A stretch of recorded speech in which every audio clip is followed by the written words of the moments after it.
Baik, jadi Bapak Ibu sekalian, perkenalkan nama saya Samiaji Sarosa. Selama 1 semester ke depan, kita akan bersama-sama berada di kelas Sistem Informasi Manajemen. Kalau saya tidak salah, ini adalah kuliah pertama untuk Magister Manajemen yang kelas ini, yang kelas dari kerjasama dengan Yayasan Marsudiri ini. Baik. Mungkin perkenalan dulu ya. Jadi tadi sudah ya, nama saya Samiaji Sarosa. Sebetulnya saya itu sudah pensiun dari ngajar sistem informasi manajemen ini semenjak beberapa semester yang lalu. Alasannya adalah karena saya itu bukan beberapa semester, mulai semester ini sebenarnya saya ingin pensiun, gitu kan. Karena saya itu adalah sehari-harinya dosen di Departemen Akuntansi di Fakultas Bisnis dan Ekonomika Universitas Atmajaya Yogyakarta. Dan kebetulan mulai semester ini program Magister Akuntansi di Atmajaya itu juga sudah mulai beroperasi. Jadi karena dulu saya termasuk salah satu yang ikut ngurus, mendirikan, pengusulan sampai akhirnya jadi keluar izinnya dan SK-nya, ya saya tanggung jawab harus ikut ngajar di sana. Tetapi kemudian diminta oleh Bu Dekan yang baru, Bu Mahestu, untuk ya membantu di sini sementara. Ya sudah, karena sudah diminta ya saya ikut gitu ya. Nah, meskipun di akuntansi, tapi memang bidang utama saya itu adalah di bidang sistem informasi. Jadi saya biasa ngajar di akuntansi itu segala sesuatu yang berbau-bau komputer, gitulah. Ya. Nah, saya sudah menjadi dosen di Atmajaya ini tepat Februari kemarin itu 25 tahun. Nah, jadi sudah lebih dari 25 tahun. Nah, selain sebagai dosen, ya kebetulan saya juga sekarang menduduki posisi sebagai Wakil Rektor 2 di Universitas Atmajaya Yogyakarta yang bertanggung jawab terhadap SDM, keuangan, dan sarana prasarana. Jadi nanti mungkin dalam diskusi saya akan memberikan contoh-contoh yang terkait dengan pengelolaan keuangan, SDM, maupun Sarpras yang ada di lembaga pendidikan khususnya Atmajaya. Ya, karena bahannya ada. Gitu ya. Nah, nanti mungkin Bapak Ibu juga, karena saya dengar dari Suster Patris, Bapak Ibu ini dipersiapkan nanti untuk menjadi pimpinan pada sekolah-sekolah di bawah Yayasan Marsudiri ini, maka mungkin juga nanti bisa share mengenai pengalaman-pengalaman selama ini. Baik, saya akan share screen sebentar ya, Bapak Ibu.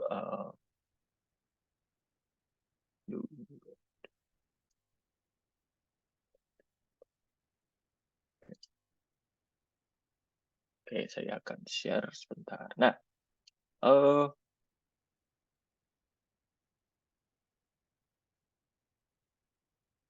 sebentar. Ya, sebentar. Apakah bisa terlihat? Sudah, Ya, Pak? Sudah, baik. Ya, Pak. Oke. Jadi, karena kita memanfaatkan celah pada peraturan pemerintah bahwa kita boleh kuliah secara online 8 kali, gitu, maka ya kita manfaatkan, gitu ya. Nah, salah satu alat utama yang disediakan Universitas Atmajaya Yogyakarta itu adalah yang disebut sebagai situs kuliah LMS. Mungkin Bapak Ibu dulu atau sekarang di sekolah masing-masing sudah akrab dengan Google Classroom, Nah, kami di sini mengembangkan sendiri situs kuliah namanya. Itu alamatnya di kuliah.uajaya.ac.id, mungkin bagi yang belum. Ya. Untuk login ke sini itu menggunakan email yang saya belum tahu apakah sudah diaktifasi atau belum. Yang emailnya itu adalah npm Bapak Ibu masing-masing @students.uajaya.ac.id. Nanti kalau belum, ya itu bisa dicoba lain kali. Ya, di sini nanti ini sudah saya sediakan ini untuk Bapak dan Ibu sekalian kelas khusus ini. Ya, kelas ini bukan kelas khusus, kelas ini ya. Ini nanti semua bahan kuliah akan ada di sini. silabus di sini, kalau ada pengumuman juga di sini, buku teks juga ada di sini. Hanya ini tadi saya coba kok buku teksnya masih error, jadi belum bisa dibuka. Ya, nanti semua PowerPoint-nya juga ada di sini, jadi semuanya akan berada di sini. Nah, kemudian alat kedua yang nanti akan digunakan itu, dan selanjutnya aja Bapak Ibu, kita tidak akan pakai Zoom lagi karena Zoom itu bayarannya ya lumayan gitu ya. Kita akan menggunakan yang namanya Microsoft Teams. Saya tidak tahu apakah Bapak Ibu sudah akrab dengan ini atau belum ya. Apakah sudah pernah menggunakan atau dilatih menggunakan Microsoft Teams? Belum, Pak. Belum sih. Oke. Belum. Oke, baik. Belum, Pak. Tidak apa-apa. Tidak apa-apa. Nanti saya minta pihak Magister Manajemen untuk entah memberikan petunjuk atau bagaimana. Tapi nanti kita akan pakai ini. Ya, ini juga sudah saya siapkan ruang kelasnya. Ya, nanti meetingnya juga pakai ini. Ya. Tapi itu nanti saja. Pada pertemuan berikutnya kalau memang itu sudah dimungkinkan. Oke, sekarang kita menuju ke silabus saja dulu, Nce.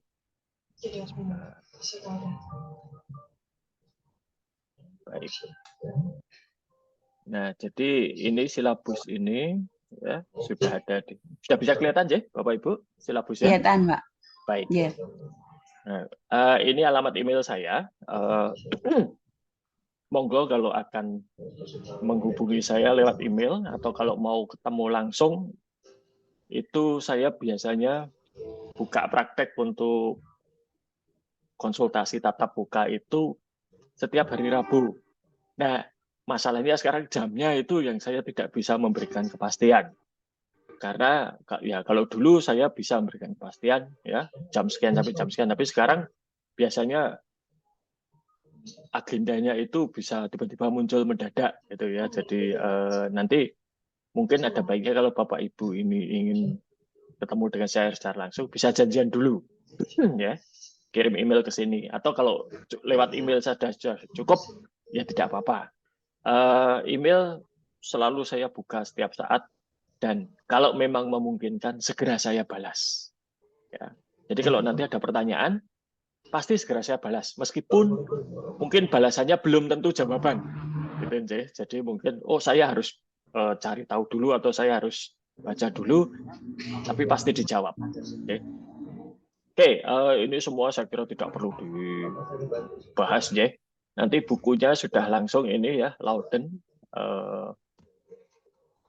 ya ada di perpustakaan, ya itu ada di sini. Kemudian nanti untuk penilaian itu khusus, jadi penilaian itu ada dua komponen, ya tugas dan ujian. Nah, kalau tugas itu dilakukan secara kelompok. Mengapa kelompok? Karena dalam prakteknya, gitu, Nce, di semua perusahaan IT besar dunia itu tidak ada yang besar sendirian. Ya, Bapak Ibu mungkin sudah akrab dengan Google, ya. Google itu dulu pendirinya 2 orang, Sergey Brin dan Larry Page. Itu pun di awal-awal mereka mendirikan Google, mereka masih mendapat bantuan dari salah seorang mentor bisnis mereka yang namanya Eric Schmidt. Microsoft juga demikian, Facebook juga demikian, tidak ada satupun perusahaan yang berdiri sendiri. Maka untuk tugas ini kelompok, nanti ada tugas kelompok tertulis maupun presentasi. Nah, nanti untuk yang presentasi ini saya jadwalkan pada saat kita kuliah secara luring atau tatap muka, ya. Nanti ada jadwalnya tersendiri, nanti kita bahas pada waktunya saja. Nah, dengan demikian karena kita akan berkelompok, ya, Bapak Ibu, mohon nanti Bapak Ibu bisa membentuk kelompok, ya, minimal 3, maksimal 4, gitu, ya. Kalau bisa ya 4-4 saja supaya gampang, ini kan 20 orang, kalau 4-4 ya 5 kelompok selesai, gitu, ya. antara 3 sampai 4. Nah, nanti monggo silahkan bentuk kelompok yang nanti bisa dipakai untuk mengerjakan tugas kelompok. Ya. Oke, lalu nanti ada ujian tengah semester dan ujian akhir semester. Kembali, karena saya itu senangnya melihat atau merujuk pada praktek, ya nanti ujiannya juga modelnya take home saja, tidak usah Bapak Ibu lenggah di di kampus Atmajaya lalu mengerjakan ujian, tidak usah. Nanti take home saja, dikumpulkan secara elektronik. Saya berusaha untuk mengurangi penggunaan kertas nih Bapak Ibu, karena Atmajaya ini sudah komitmen untuk mengikuti Laudato Si ya, dan ya salah satu hal yang dituntut itu adalah mengurangi penggunaan sumber daya alam yang berlebihan. Kayak kita coba untuk paperless ya. Ini saya sudah berapa tahun ya? Sudah lebih dari 10 tahun itu kalau di kelas saya reguler yang biasanya itu yang S1 maksud saya itu sudah tidak lagi pakai kertas. Semuanya sudah elektronik saja. Ya, jadi tidak ada lagi ada kertas. Jadi itu nanti ujian akhir dan tengah semesternya nanti individu aja Bapak Ibu, tapi take home. Jadi tidak perlu rawuh di kampus lah, gitu ya. Nah, lalu untuk penilaian, nah ini karena ini SK sudah ada surat keputusannya ya seperti ini, ya dan nanti monggo. Saya yakin sebetulnya tidak akan susah mencapai ini semua, J. Pengalaman-pengalaman sebelumnya tidak susah. Gitu ya. Oke, mungkin sampai di sini dulu mengenai tadi perkuliahan, lalu juga bahan, penilaian, dan sampai di sini apakah ada pertanyaan mungkin dari Bapak Ibu sekalian? Jelas, Pak. Oke, matur nuwun. Ya sudah, nanti kalau ada pertanyaan, monggo aja. Saya boleh diinterupsi di tengah jalan kok. Oke. Baik, nah ini adalah nanti rencana perkuliahan kita, Bapak Ibu sekalian ya. Jadi ada 7 pertemuan sebelum mid semester UTS dan 7 pertemuan sebelum ujian akhir. Nah, sebetulnya begini, kalau mata kuliah sistem informasi manajemen itu tujuan akhirnya itu sebetulnya adalah membuat para mahasiswa yang mengambil mata kuliah ini itu dan lulus itu nanti paham bagaimana mengelola sumber daya teknologi informasi. Tidak perlu paham, tidak perlu misalnya canggih sebagai programmer atau nanti bisa membangun sistem informasi yang hebat. Bukannya bahannya tidak cukup untuk itu. Tapi salah satu tujuan saya mengajar di sini itu sebetulnya adalah supaya Bapak Ibu sekalian itu kalau bahasa Indonesianya itu menyadari gitu ya, opsi-opsinya itu apa saja tuh. Ya. Jadi sering sekali gitu ya di dalam dunia IT itu ada dua kubu yang saling bertentangan gitu ya. Di satu sisi itu ada orang-orang IT yang terus pokoknya cari yang gratisan. Kalau bisa gratisan ya ngapain bayar gitu ya. Ini di satu sisi. Tapi di sisi yang lain itu juga ada orang-orang IT yang wah pokoknya kalau tidak berlapis emas gitu nggak mau gitu. Oh, harga termahal terbaik gitu. Nah, ini tidak bisa seperti itu. Dan saya yakin Bapak Ibu juga di pengalaman sehari-hari di pekerjaan itu juga menyadari bahwa nggak bisa kok ekstrim gitu, nggak bayar sama sekali, atau yang bayar paling mahal paling baik juga tidak. Karena kadang-kadang yang kita butuhkan itu belum tentu yang paling baik, gitu ya. Yang kita butuhkan itu belum tentu yang paling mahal, gitu ya. Tapi juga tidak bisa kebutuhan kita tidak penuhi dengan yang gratisan. Gitu ya. Nah, maka kemudian mencari titik temu antara yang terbaik, termahal dengan yang gratisan ini tuh yang ada di sebelah mana. Nah, sebagai contoh, saya melihat di daftar mahasiswa dari Bapak Ibu sekalian ini kebanyakan email yang terdaftar Gmail. Betul, J? @gmail. Nah, J. Ini kan saya Betul, nggak Pak. tahu. Nah, dugaan saya kebanyakan ini Gmail yang tidak berbayar, Jeh. Nah, nggak apa-apa, saya juga pakai Gmail. Gratisan, Pak. Ya, ya, gratisan itu kalau untuk pribadi cukup, Jeh. Tidak masalah saya kira. Tetapi begitu misalnya itu dipakai untuk seperti Atma Jaya saja sudah, ya, dipakai untuk Atma Jaya, Gmail gitu kok Sami Aji Gmail gitu, wah kok kesannya kurang mitayani gitu ya bahasa Jawa, kurang kurang kurang meyakinkan gitu. Apa Atma Jaya nggak kuat bayar yang ya komersial gitu ya. Makanya Bapak Ibu sekalian maupun juga saya itu diberi email yang @uaj.ac.id. Dan ini eh, ya tidak gratis gitu ya, itu berbayar. Namun itu sepadan ya, dan itu juga bukan yang paling mahal paling baik gitu ya. Itu ya yang terjangkau dan memenuhi kebutuhan kami di Universitas Atmajaya Yogyakarta. Nah, dan saya kira juga banyak yang lain, misalnya kalau masalah handphone saja sudah ya. Handphone itu ya pengennya mungkin ya iPhone 15 yang paling gede gitu kan. Tapi kan apakah itu yang memang dibutuhkan? Apakah itu yang memang diperlukan? Ya. Belum kalau kita bicara mengenai harga. Gitu.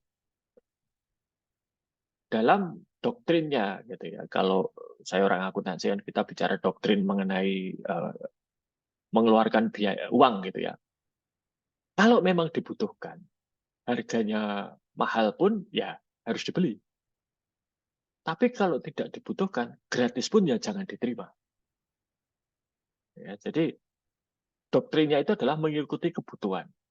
Seperti ya ibaratnya sekarang kita ini yang saya sering ya investasi di Atmajaya itu membeli barang. Kemarin ada di kantor sistem informasi kami itu butuh beli satu perangkat gitu ya.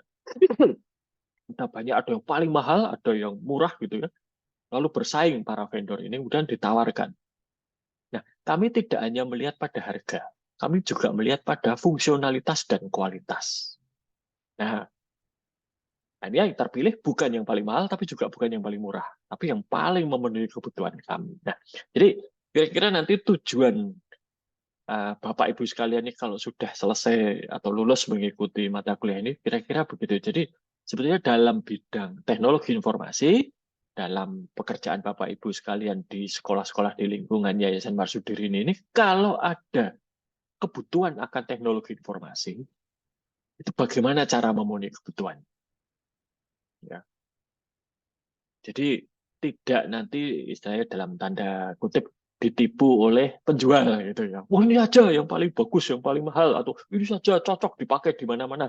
Ya, dipakai di mana-mana itu juga bukan alasan yang kuat ya.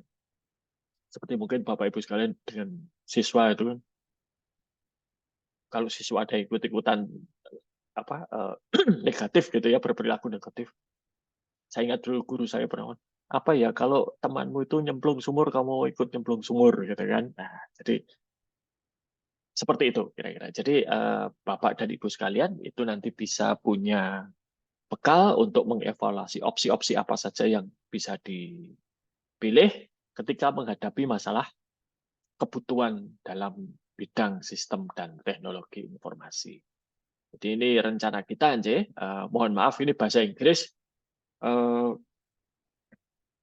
Eh, saya agak malas menerjemahkan itu saja sebetulnya. Dan nanti ya slide-nya juga bahasa Inggris ya. Tapi eh, semua kuliah kita yang sifatnya online itu nanti akan direkam dan rekamannya akan saya share juga kepada Bapak Ibu sekalian. Jadi jangan khawatir. Saya ngomongnya masih pakai bahasa Indonesia dan kadang-kadang kecampur bahasa Jawa. Baik, mungkin sampai di sini ada pertanyaan atau mungkin ada masukan bagi perkuliahan kita hari ini. Monggo.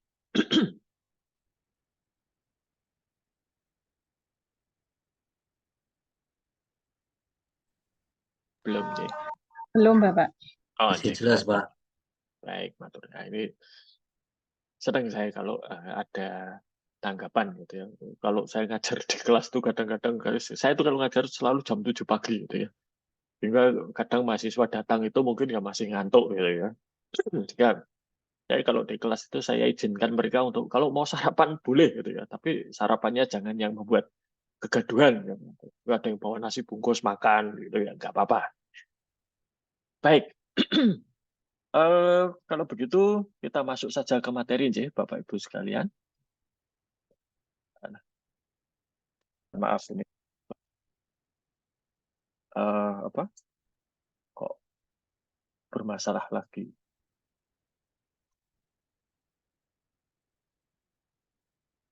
Baik, saya akan share sekarang. Ya. Oke, jadi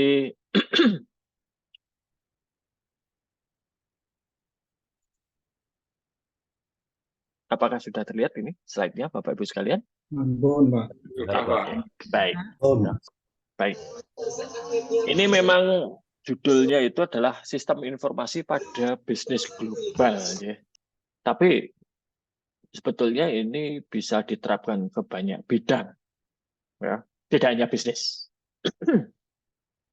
Bisa ke pendidikan tentunya, bisa ke nanti pertahanan, bisa ke bidang-bidang yang lain juga. Karena yang namanya teknologi itu sekarang ada di mana-mana dan mau tidak mau ya kita menjadi harus menggunakan, sih. Sebab kalau tidak ya sulit, gitu, seperti ya mungkin ketika masa pandemi ini Bapak dan Ibu sekalian kan pasti tadinya yang ngajar di kelas mungkin dengan metode-metode yang sudah teruji bertahun-tahun, begitu pandemi lalu tiba-tiba harus berubah semua menjadi daring, online semua. Ya. Pakai komputer, pakai Zoom, pakai Google Meet, pakai macam-macam. Nah, ini sebetulnya satu perubahan yang tidak terhindarkan. Ya. Nah, ini saya mau sharing sedikit rahasia ini. Ya. Selama beberapa tahun terakhir, ya, pendaftar S1 akuntansi di tempat kami ya di departemen saya itu menurun. Jadi yang mendaftar masuk ke S1 akuntansi itu menurun. Pada waktu itu reaksi pertama, waduh, kenapa ya? Gitu ya. Apakah kurang menarik akuntansi UAJ ini? Apakah dosen-dosennya galak misalnya atau nilainya pelit atau bagaimana? Dan kemudian kami melihat bahwa ternyata itu tidak hanya di Atmajaya, tapi di banyak universitas lain, bahkan negeri sekalipun, itu peminat masuk akuntansi juga menurun. Ya. Itu sudah mulai dari sebelum pandemi, Bapak Ibu sekalian. Lalu, waduh, kenapa ini? Nah, kemudian ternyata lalu pada waktu itu muncul banyak artikel yang mengatakan kira-kira isinya ada profesi-profesi yang akan digantikan oleh mesin, profesi yang terancam oleh kemajuan teknologi. Ya. Nah, salah satunya adalah profesi akuntansi. Nah, lalu kami melihat sebetulnya, gitu ya, kalau akuntansi itu diartikan sebagai profesi yang menyiapkan laporan keuangan, ya itu pasti ganti mesin pada saat sekarang saja sudah banyak proses untuk pelaporan akuntansi itu dibantu oleh mesin. Mungkin Bapak Ibu sekalian kalau lapor pajak tiap tahun nanti ya tiap tanggal berapa itu? 31 Maret ya. SPT pribadi itu mungkin sudah pakai yang versi elektronik ya, sudah tidak lagi pakai kertas gitu. Nah, jadi kalau akuntansi itu hanya untuk menyiapkan laporan keuangan ya sudah hilang, sudah pasti. Bapak Ibu sekalian sebagai guru juga mungkin sudah melihat kalau yang namanya belajar itu ya tidak bisa. Bapak, sorry, maksudnya bukan tidak bisa. Belajar itu sekarang kalau hanya ilmunya saja, wah itu lihat YouTube banyak banget. Ikut kursus online berlimpah, baca buku elektronik dia bisa. Ya. Tapi mengapa kok sekolah-sekolah tetap menerima murid. Universitas tetap menerima mahasiswa. Mengapa kalau misalnya ada yang mau sekolah atau kuliah, kok milihnya bukan universitas terbuka misalnya, tapi kok universitas yang biasa, yang bukan terbuka? Ya, karena teknologi ini memang baik di dalam melakukan satu hal, tapi jelek dalam hal yang lain. Ya. Satu hal yang kok teknologi itu jelek itu adalah masalah komunikasi. Nah, saya kira Bapak Ibu guru sekalian ini kan sudah pasti di kelas ya ada materi, saya nggak tahu mata pelajarannya apa sih. Ada materi, ada pelatihan, ada macam-macam. Itu kalau ini yang saya rasakan sih, ini eh, pengalaman pribadi. Saya itu mulai dari TK sampai kuliah itu di swasta kecuali SMP. SMP itu saya di negeri dan kebetulan SMP tempat saya itu salah satu SMP yang pada waktu itu itu favorit di Yogyakarta. Wah, itu satu kelas pinter-pinter semua. Sehingga gurunya itu hanya tinggal baca bab ini. Wah, semua sudah paham. Kasih latihan, bisa. Ulangan, nilainya bagus. Ya, sudah seperti itu. Tapi saya merasa ada sesuatu yang hilang di situ. Itu apa? Kalau bahasa Jawa itu diulang gitu ya. Tidak benar-benar tidak ada sentuhan manusiawinya gitu. Guru itu ya hanya kayak orang les gitu kan. Maka kemudian saya balik lagi ketika SMA, balik lagi ke swasta dan seterusnya. Nah, di dalam teknologi informasi hal itu juga terjadi. Satu-satunya yang tidak bisa digantikan itu adalah pada sentuhan atau interaksi dengan manusia lain. Mungkin Bapak Ibu sekalian mengalami pada saat pandemi, gitu kan. Kalau di kelas itu kok kayaknya gampang banget gitu ya, ngajari siswa, tapi begitu di online dari laptop, ini kok nggak pinter-pinter, yang pinter malah mungkin laptopnya gitu ya, bukan siswanya. Nah, jadi ini yang tantangan yang kita hadapi. Maka teknologi itu pasti sebagian besar pekerjaan-pekerjaan yang kita kenal saat ini itu sudah pasti akan digantikan mesin. Oke, mari kita lihat. Jadi ini aja. Ini kemarin mungkin Bapak Ibu sekalian mendengar ada keluhan di media massa. Katanya pasar Tanah Abang sepi, gitu ya. Melihat J, mungkin mengikuti beritanya J. Nah, padahal ini pasar Tanah Abang itu kalau Bapak Ibu pernah tindak ke Jakarta sana ya, wah itu sumber macet yang luar biasa. Saya pernah Bapak Ibu, jadi saya itu suatu pada waktu itu di Jakarta sedang tugas akan menuju hotel dan hotelnya itu kebetulan di dekat pasar Tanah Abang. Itu Jumat sore.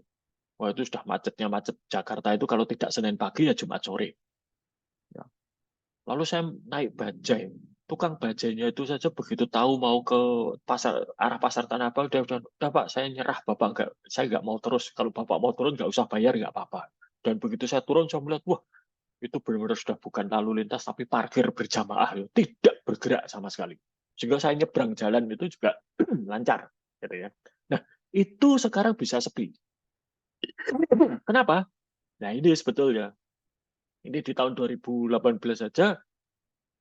Ini datanya di Amerika, aja. Saya tidak punya data yang di Indonesia. 1,8 pengguna internet itu membeli secara online. Sekarang mungkin Bapak Ibu juga sudah merasakan, ya, tidak perlu repot-repot keluar rumah, bisa sambil nyambi di rumah, mungkin dengan keluarga, mungkin periksa tugas, mungkin koreksi ujian, bisa bertransaksi. Anak saya itu dulu punya koleksi kartu gitu. Itu sambil dia sekolah online dulu ya dia jualan gitu ya. Jadi nanti setelah selesai sekolah itu dia bungkusi kartu kemudian ditaruh di depan rumah gitu. Loh, ngapain? Ini sudah dijual gitu. Nanti tinggal diambil oleh tukang paketnya. Ya. Jadi tidak perlu keluar rumah, tidak perlu punya toko bahkan ya. Tidak perlu modal yang besar. Itu sudah bisa bertransaksi. Yang saya ya, jadi ini ya. Kemudian sosial media. Jadi saya yakin Bapak dan Ibu sekalian sedikit banyak atau mungkin juga pernah terbersit dalam pikiran Bapak Ibu sekalian kekhawatiran mengenai sosial media ini, terutama mungkin untuk putra-putri Bapak Ibu sendiri maupun juga siswa-siswi Bapak Ibu di sekolah. Ya, begitu banyak informasi berseliweran.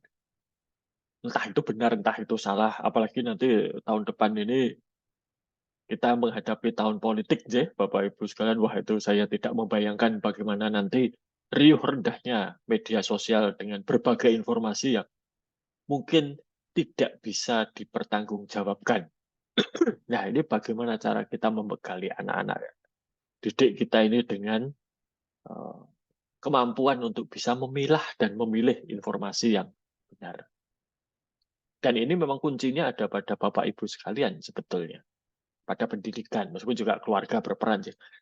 Kalau Bapak Ibu sekalian itu melihat bioskop akhir-akhir ini, lembaga sensor film itu sekarang sudah mengubah strateginya. Mereka tidak lagi mengandalkan sensor. Jadi kalau ada film didaftarkan, film itu akan diedarkan, lalu disensor. Bagian-bagian yang tidak sesuai dengan norma-norma di Indonesia, misalnya itu dipotong. Itu tidak cukup, gitu ya. Karena bisa jadi yang belum disensor bisa masuk dari media yang lain, entah internet, entah mungkin yang lain, media sosial gitu ya. Nah, maka kemudian sekarang lembaga sensor film itu mengubah taktiknya menjadi sensor mandiri. Nah, sensor mandiri ini yang menjadi satu tantangan juga dengan social network. Dan sensor mandiri ini aplikasinya bisa sangat luas, tidak hanya kepada konten atau isi dari sosial media yang terkait dengan misalnya moralitas gitu ya, tetapi juga untuk bisnis. Ya, secara gampang kalau Bapak Ibu sekalian misalnya membuka aplikasi untuk ini ya toko online, saya akan pakai contoh Tokopedia. Kenapa? Karena Tokopedia itu salah satu pendirinya adalah alumnus Universitas Atmajaya Yogyakarta. Maka saya mendukung usaha alumni dengan cara ya saya pakai Tokopedia. Dengan Tokopedia. Kalau Bapak Ibu sekalian lihat ke Tokopedia, ya barang apa hampir semua yang mungkin Bapak Ibu butuhkan ada. Tapi siapa yang bisa tahu bahwa barang yang dijual ini memang barang yang nanti kalau datang ya itu, gitu kan. Misalnya mau beli baju warnanya biru, ini baju saya biru kotak-kotak mungkin kelihatan aja. Nah, apakah kalau dilihat di Tokopedia warnanya seperti ini? Nanti kalau datang apakah benar seperti ini? Ya. Atau jangan-jangan ukurannya keliru? Atau jangan-jangan pesan baju yang datang nanti celana? Atau jangan-jangan nanti sudah beli, sudah transaksi, barang nggak dikirim, penjualnya hilang begitu saja. Ya, ada mekanisme melindungi di Tokopedia, tapi juga banyak sekali orang-orang yang tidak baik, gitu kan, yang punya niat tidak baik untuk berbisnis. Nah, informasi yang begitu banyak tersedia di satu tempat saja, bagaimana itu bisa memilah dan memilih? Nah, ini nanti menjadi satu tantangan. Lalu juga banyak sekali peraturan-peraturan perundang-undangan yang sekarang juga mempengaruhi cara kita menggunakan teknologi. Misalnya untuk pajak, Bapak Ibu sekalian. Ketentuan perpajakan itu mengharuskan bukti-bukti yang terkait dengan perpajakan itu disimpan minimal 10 tahun. Jadi kalau Bapak Ibu nanti di tahun depan itu menerima formulir 1721A1 dari Yayasan Marsudiri ini, nah itu tahun depannya 2024 ya, itu harus disimpan sampai tahun 2034. Sehingga sewaktu-waktu kalau antara 2024 dan 2034 itu mendapat surat undangan dari KPP itu harus bisa ditunjukkan bukti tersebut. Itu. Nah, lalu ada banyak yang lain yang nanti akan kita bahas satu persatu pada saat kita membahas bab-bab yang lain. Lalu ya, ini adalah investasi teknologi informasi. Ini data terakhir itu tahun 2017.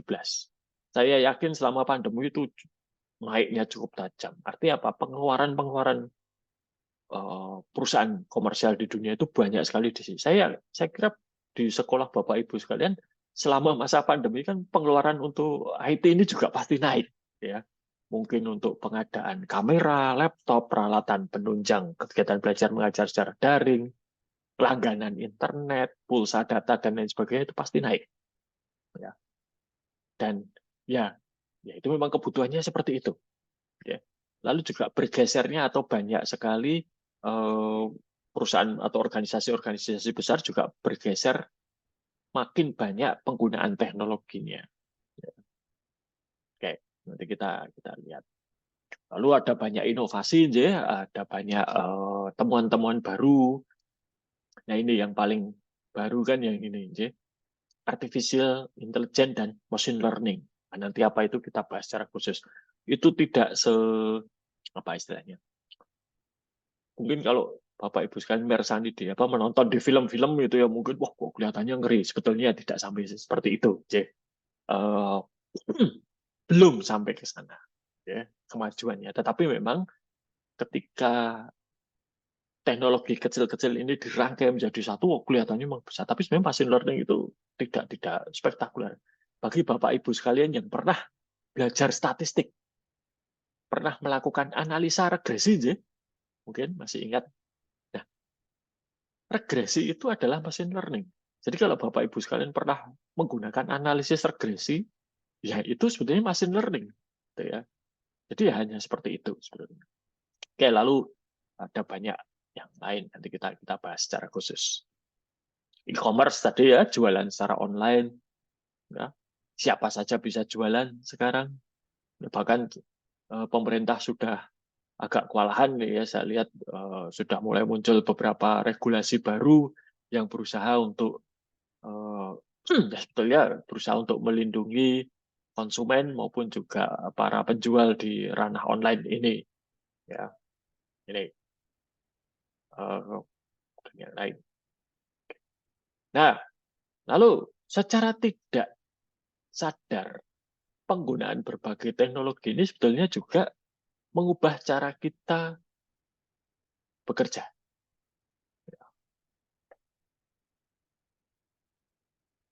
Sebelum pandemi mungkin tidak terpikir bahwa Bapak Ibu bisa melakukan seperti ini. Ya, ikut kuliah tapi tidak perlu datang ke kampus. Ya. Kemarin ketika Bapak Ibu rawuh ke Atmajaya kan ikut apa itu karakter building ya. Ya itu kan bisa dilihat ya logistiknya seperti apa. Nah itu kalau setiap hari harus kuliah seperti itu, ya mungkin berat juga ya meninggalkan tugas, meninggalkan keluarga kalau yang bukan berasal dari Jogja, ya tidak mudah. Saya kebetulan menangani manajemen SDM gitu ya, dan ya dosen-dosen yang tugas belajar keluar kota atau keluar negeri bahkan itu ya keluhannya juga mengenai keluarga itu juga menjadi salah satu hambatan gitu ya. Sorry bukan hambatan, tantangan gitu ya. Bagaimana berjauhan dengan keluarga gitu ya. Nah, oke. Nah, tetapi sebenarnya apa yang muncul dari bahwa kita itu sekarang bisa lebih kolaboratif ya. Struktur itu menjadi tidak lagi terlalu dipatuhi. Kalau dulu itu kan ada pimpinan, wakil, lalu kepala bagian dan seterusnya. Sekarang semuanya sama. Mahasiswa saya itu setiap saat bisa ketemu saya, ya, chatting gitu ya. Dari dulu sebelum saya menjadi wakil rektor sampai sekarang saya jadi wakil rektor, mereka selalu bisa. Ya, tidak harus bikin janjian dulu dengan sekretaris misalnya, tidak harus mereka butuh bertanya langsung kirim email. Ya, jadi ini. Lalu dalam banyak organisasi ini sekarang sering sekali dilakukan di banyak perusahaan besar seperti Astra, Coca-Cola, dan lain sebagainya itu aktivitas yang namanya town hall, di mana para pemimpin itu turun ke bawah, bertemu dengan para karyawan biasa, gitu ya, dan kemudian ya diskusi. Para pemimpin perusahaan ini menjelaskan arah kebijakan perusahaan, program apa yang baru, nanti para karyawan ini memberikan masukan, memberikan pertanyaan, permintaan, gitu ya. Jadi terjadi interaksi langsung. Dan ini secara politik pun di Amerika Serikat itu sudah sering, para anggota DPR di Amerika Serikat itu sudah sering melakukan town hall dengan para pemilihnya, gitu ya. Nah, ini sekarang itu bisa difasilitasi dengan teknologi. Dan segala sesuatu itu sekarang menjadi lebih interaktif. Bapak Ibu sekarang mungkin sering melihat sesuatu yang viral, gitu aja. Nah, sesuatu yang viral ini kadang-kadang juga bermakna positif atau berdampak positif ya. Misalnya diviralkan jalan yang rusak, nah, kemudian pemerintah bisa segera datang dan memperbaiki. Ya. Atau misalnya ada satu produk yang diluncurkan oleh sebuah perusahaan ternyata mengalami kerusakan seperti pada sebuah sepeda motor, gitu ya, yang saya tidak usah sebutkan mereknya. Lalu ya dilakukan penelitian dan penyelidikan. Apa toh yang terjadi? Mengapa seperti itu? Gitu ya. Nah, hal-hal seperti ini itu menjadi lebih cepat diketahui dan dengan sendirinya lebih cepat ditangani. Entah hasilnya itu memuaskan atau tidak sudah lain lagi. Tapi itu lebih cepat diketahui dan lebih cepat ditangani. Ya. Karena apa? Ya karena viralitas tadi. Ya. Jadi sesuatu yang viral itu bisa dimanfaatkan untuk hal-hal yang positif. Nanti kita lihat bagaimana aplikasinya aja. Oke. Nah, lalu juga dengan hadirnya internet sebetulnya. Jadi dulu ketika internet itu mulai populer, itu ada satu apa istilahnya? Satu buku yang keluar ya, namanya A Flat World. Dunia itu datar, bukan, ini bukan teori bumi datar ya, nanti saya dimarahi guru geografi atau fisika, bukan, artinya datar ini dalam artian jarak itu sudah tidak lagi menjadi masalah. Ya. Kalau saya dulu ya, kalau kita misalnya mau kirim foto kepada sanak kerabat yang tinggal jauh gitu ya, sudah lama tidak ketemu, kita harus motret dulu, dan filmnya itu dicuci, dicetak, nanti dimasukkan amplop, dikirim. Mungkin kalau semakin jauh ya semakin lama. Ya, mungkin bisa seminggu baru sampai, bisa 2 minggu, atau bahkan mungkin ada yang sampai hilang di jalan. Kalau sekarang, ya tinggal ambil smartphone ya, kelihatan, waduh gak kelihatan smartphone. Ya ambil smartphone, foto, gitu ya, langsung kirim lewat WA. Detik itu juga kerabat kita sudah langsung tahu. Ini loh anak saya ulang tahun, ini loh anak saya juara kelas, ini loh saya kemarin naik pangkat, ini saya beli motor baru, dan seterusnya.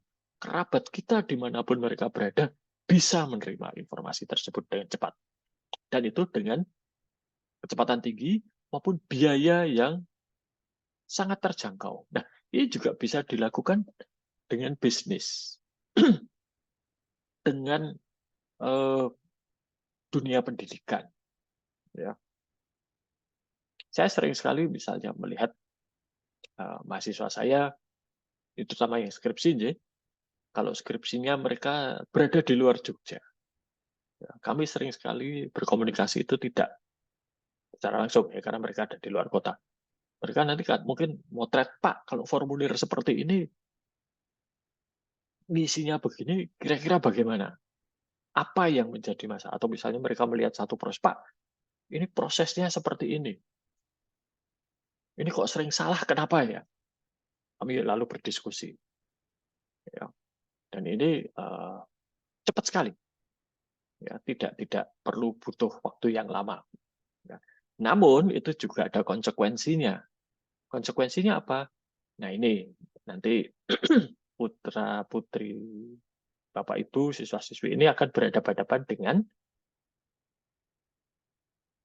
siswa siswi dari belahan dunia yang lain. Apalagi nanti kalau semuanya sudah saling terbuka aja, tenaga kerja Indonesia itu akan bersaing dengan tenaga kerja di ASEAN, tenaga kerja di Asia, bahkan mungkin seluruh dunia. Ya. Kemarin kalau kami di perguruan tinggi itu melihat ada ini perguruan tinggi asing yang masuk ke Indonesia, itu Monash University yang sekarang ada di Jakarta. Ya. Itu diakui sebagai bagian dari Monash University di Australia. Gelarnya dianggap sama, hanya kuliahnya di Indonesia. Dosen-dosennya ya orang Indonesia juga. Gitu ya. Tapi itu satu ekspansi. Dan itu kalau di Malaysia sudah sangat lama, di Singapura juga sudah sering ada. Ya, jadi Itu baru di sisi perguruan tinggi, belum nanti pekerjaan. Ya, serbuan tenaga kerja asing. Mungkin Bapak Ibu sekalian pernah melihat banyak sekali turis asing yang tinggal di Bali ternyata juga bekerja di sana. Satu pekerjaan yang sebetulnya bisa dilakukan oleh orang Indonesia, tapi dilakukan oleh orang asing. Ini juga salah satu tantangan. Ya.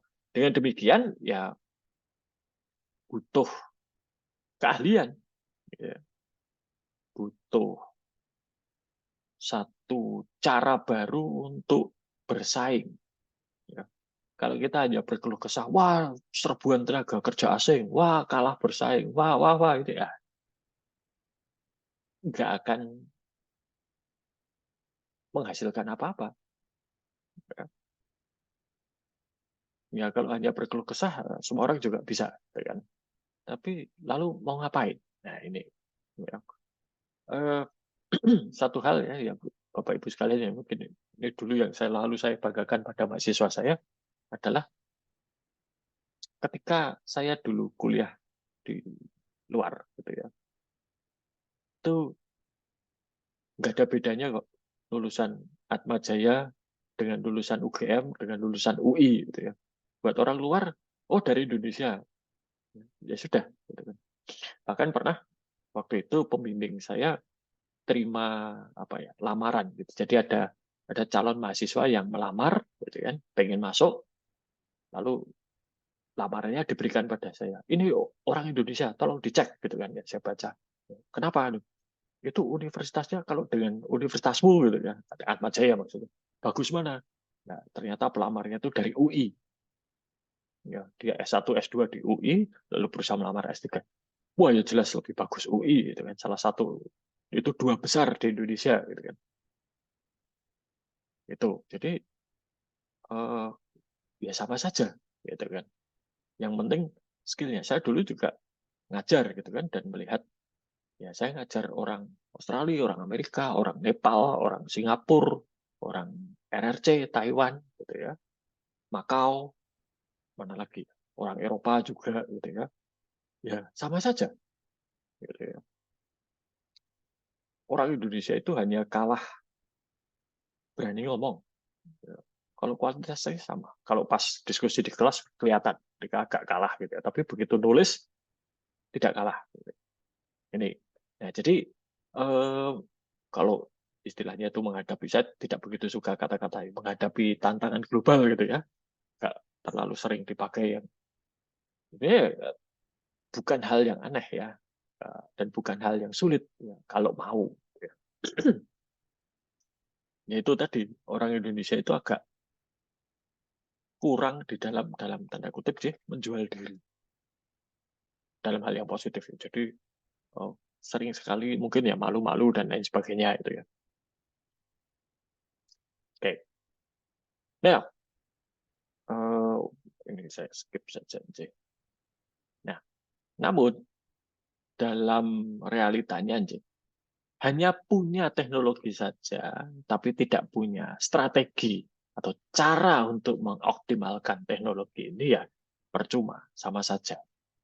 Boleh saja punya perangkat teknologi tercanggih, termahal, terbaik, tapi kalau tidak tahu cara menggunakannya ya sama saja. Jadi istilahnya itu adalah uh, the man behind the gun.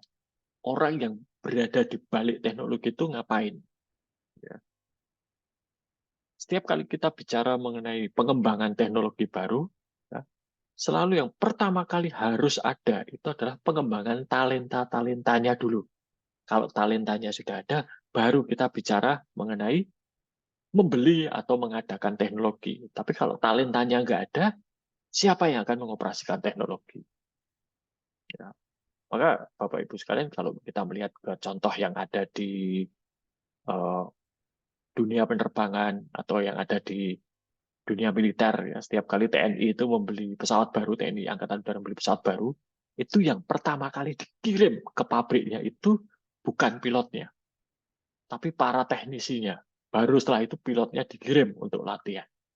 Tapi yang pertama kali dikirim itu mesti teknisinya, supaya mereka belajar cara menangani teknologi baru. Setelah itu baru pilotnya. Pesawat komersial juga demikian. Setiap kali akan beli pesawat baru, dikirim dulu teknisinya untuk belajar, baru setelah itu pilotnya dikirim untuk belajar. Jadi orangnya dulu disiapkan, baru setelah itu nanti teknologinya dipakai. Gitu. Oke, nah secara konvensional teknologi informasi itu bisa membantu apa? Ini ada 6 ya. Cara itu operasional, keunggulan operasional, produk baru, meningkatkan keakraban dengan konsumen maupun supplier, memperbaiki pembuatan keputusan, keunggulan kompetitif maupun juga bertahan hidup. Kita mulai dari operational excellence dulu.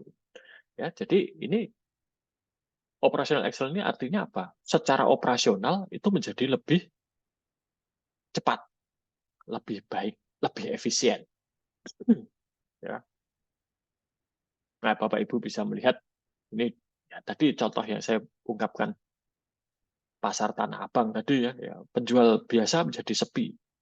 Karena apa? Ya orang sudah males, sudah macet, panas, parkirnya mahal, ya, nggak dapat barang. Nah, kalau dari rumah kan lihat online gitu kan mungkin sambil bersantai gitu ya, tidak tidak kepanasan, keluar biayanya hanya biaya untuk data gitu ya, dan barangnya bisa kita lihat dulu seperti apa. Nggak ketemu ya nggak masalah, toh murah. Ya. Jadi ini operasional excellent. Dan kita melihat sekarang cukup banyak bank misalnya itu yang sudah menutup kantor cabangnya. Semua diganti dengan secara elektronik. Karena memang aslinya kalau kita lihat cabang-cabang bank itu kan kalau nasabahnya nasabah perorangan seperti kita ini ya transaksinya kan ya nggak ruwet toh. Apa sih transaksi kita? Setor, tarik, nabung gitu ya. Kemudian mungkin bayar biaya-biaya, bayar eh, listrik, bayar tagihan telepon, bayar tagihan sekolah, transfer sedikit-sedikit gitu. Tapi kan mungkin tidak misalnya transaksi valuta asing gitu ya, transaksi saham enggak, tidak seruat itu. Ya. Kita biasa dan itu lebih dari 90% bisa ditangani oleh komputer. Bagi bank ya itu lebih efisien juga, bagi nasabah juga lebih efisien. Ya. Saya tuh masih ingat dulu paling sebel itu adalah kalau datang ke bank dan antri, gitu ya. Wah, waktunya habis dan banyak peluang yang terbuang hanya gara-gara antri. Oke. Produk baru muncul, ya. Mungkin saya beri contoh ya aplikasi ojek online itu ya atau taksi online. Apakah ojek itu sesuatu yang baru? Tidak. Ya. Tapi dengan model online. Dulu di Jogja itu bahkan ada ojek yang sudah pakai Argo. Nah, ojek itu kan terkenalnya kalau memberikan tarif nembak gitu ya. Dari sini ke sana berapa? Oh, 50.000. Padahal mungkin ya hanya 10.000 aja nggak sampai gitu. 50.000 nggak mau ya sudah. Gitu kan. Lalu muncul di Jogja itu ojek yang pakai Argo. Tapi itu juga kesulitan. Tidak bisa berkembang, tidak populer. Kemudian muncullah transportasi online, di mana alat yang digunakan adalah smartphone yang pada saat itu sudah melimpah, ya, dan dengan aplikasi yang sederhana itu bisa kemudian memberikan layanan baru, ya. Oke. Kemudian meningkatkan keakraban antara konsumen dan supplier. Konsumen, nah ini saya mau bertanya dulu. Bapak Ibu mestinya punya rekening bank, sih. Punya. Ya, Pak. Oke, baik. Nggak Iya, usah sebut Pak. merek, ya. Nggak usah sebut merek. Tapi mengapa kok Bapak Ibu memilih bank tersebut? Diminta yayasan, Pak. Payroll. Dampak dari pemerintah. Yayasan. Baik. Ya, baik, diminta yayasan. Nah, ini kan sebetulnya adalah salah satu keunggulan dari bank tersebut adalah kerjasama dengan yayasan. Ya. Ini saya juga rekening bank saya itu salah satu bank yang kemudian bekerja sama dengan Yayasan Selamat Riyadi, yayasannya Atma Jaya.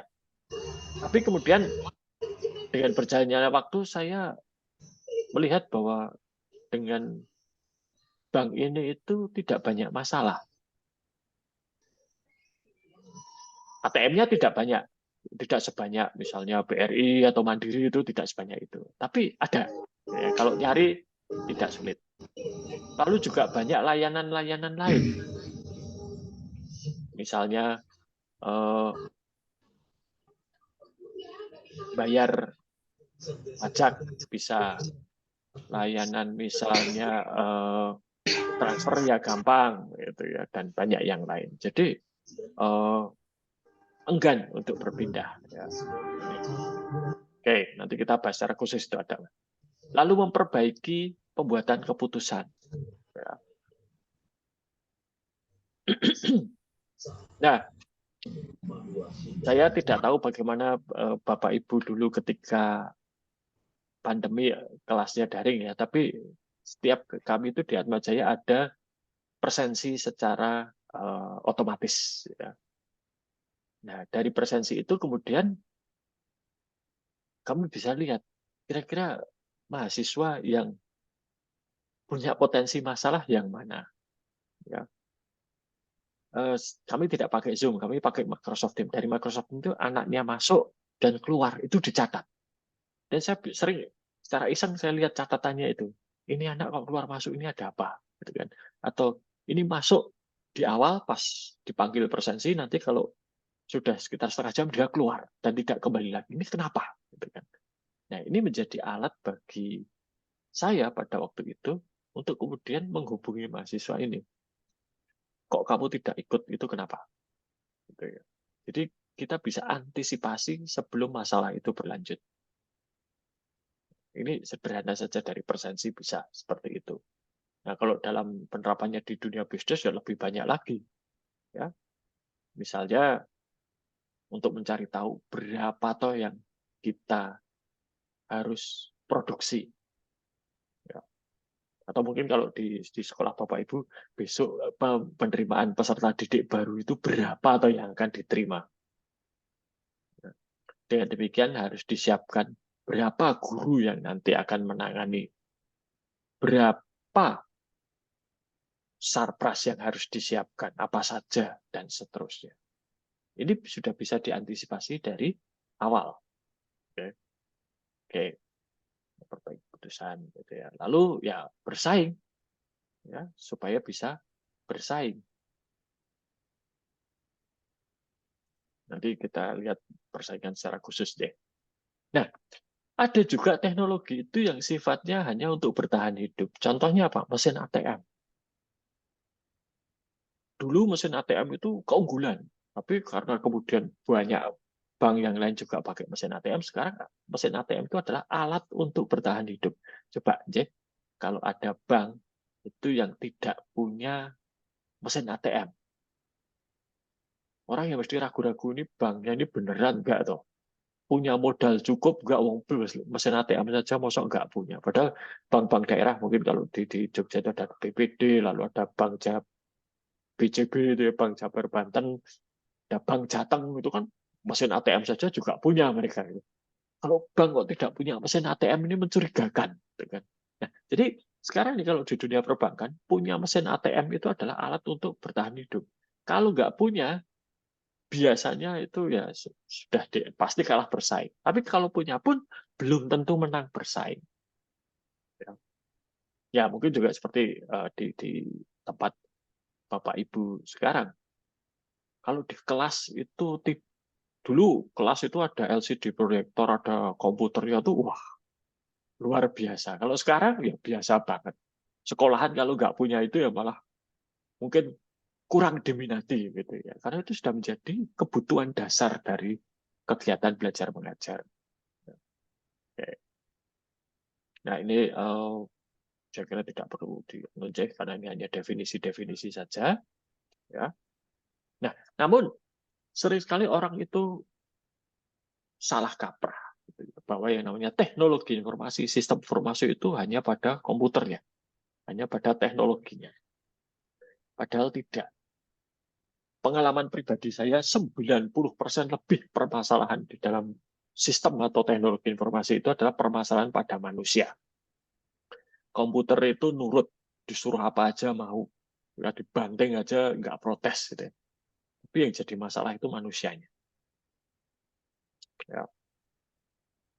Nah, maka kemudian dimensi dari sistem informasi itu, ya nomor satu ya pasti teknologi, itu.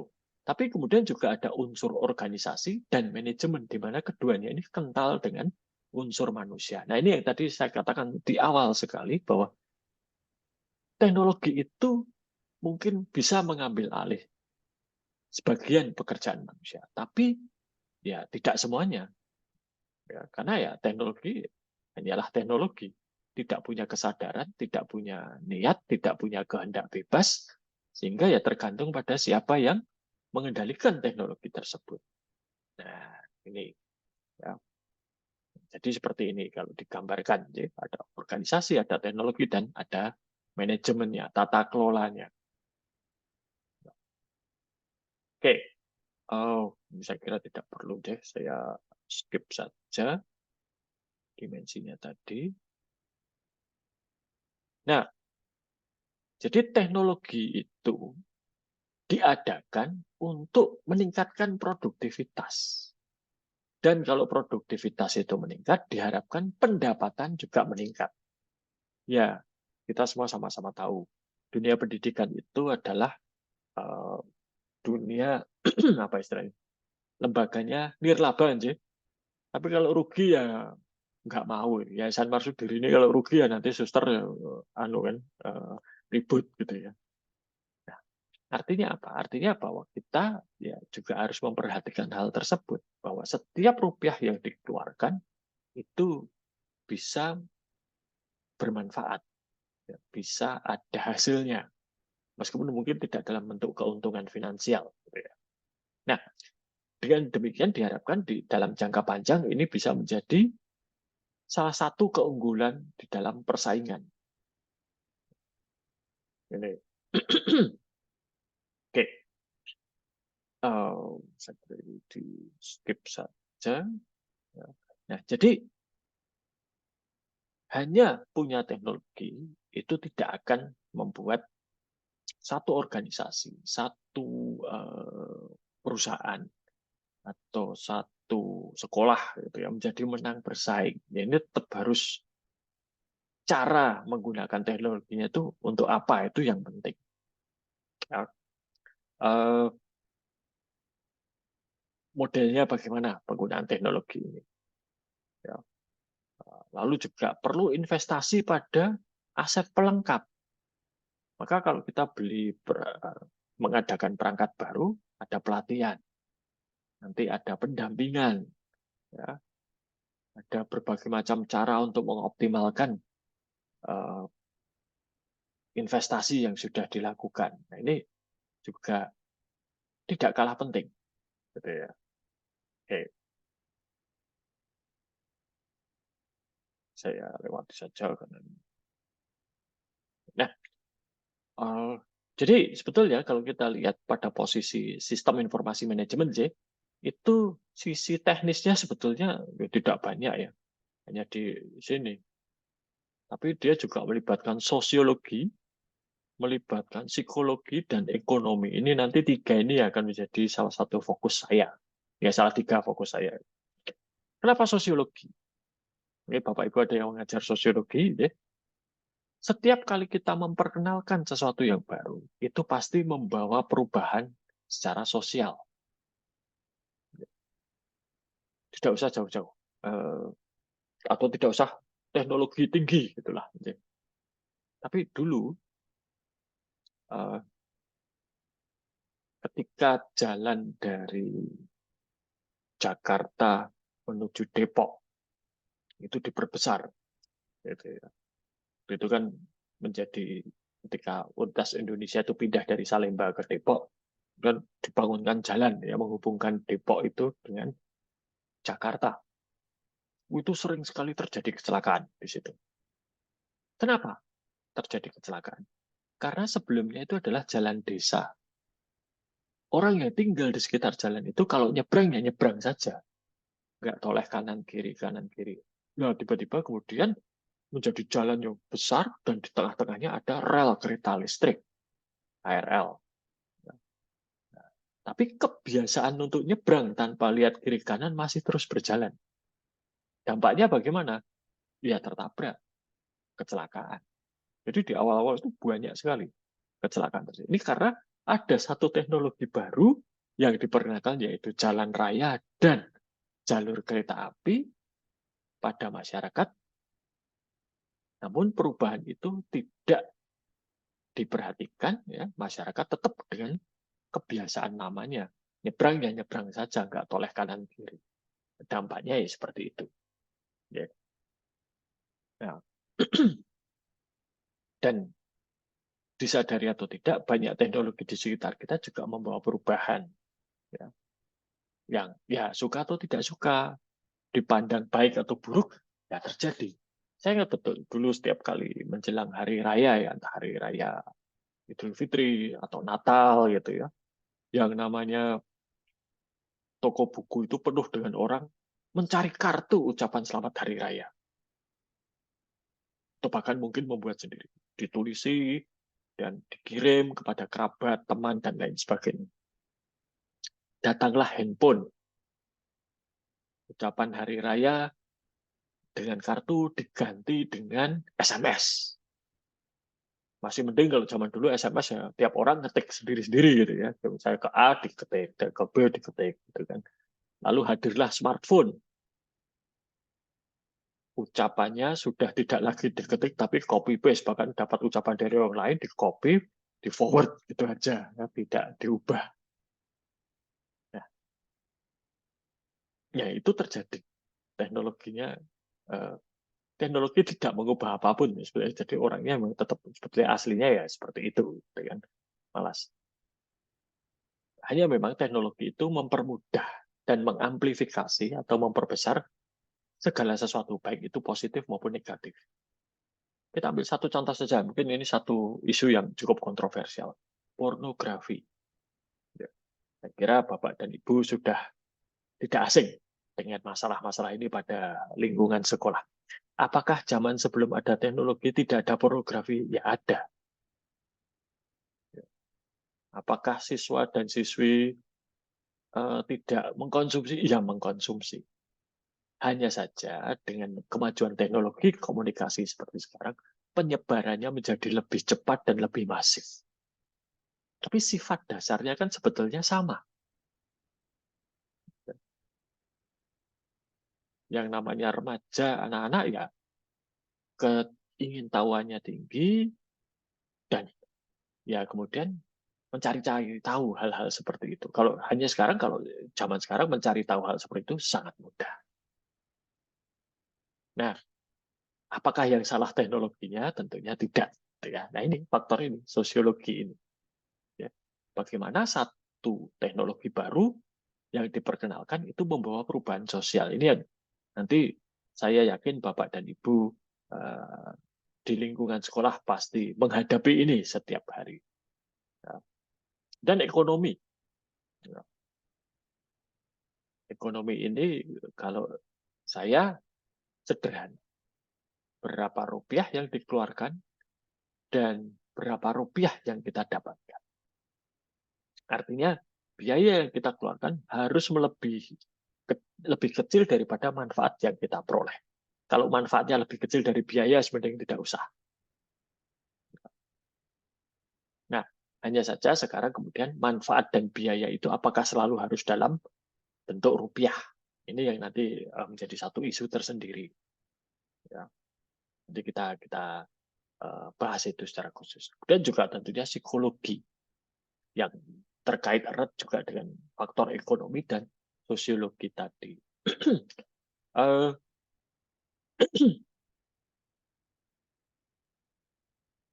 Cukup banyak mungkin ya di dalam kemarin ketika pandemi itu muncul banyak permasalahan-permasalahan psikologis yang terjadi karena orang itu terisolasi dari orang. Ya, kita itu kan makhluk sosial, dan makhluk sosial itu ya perlu berinteraksi baik secara langsung maupun tidak langsung dengan orang lain.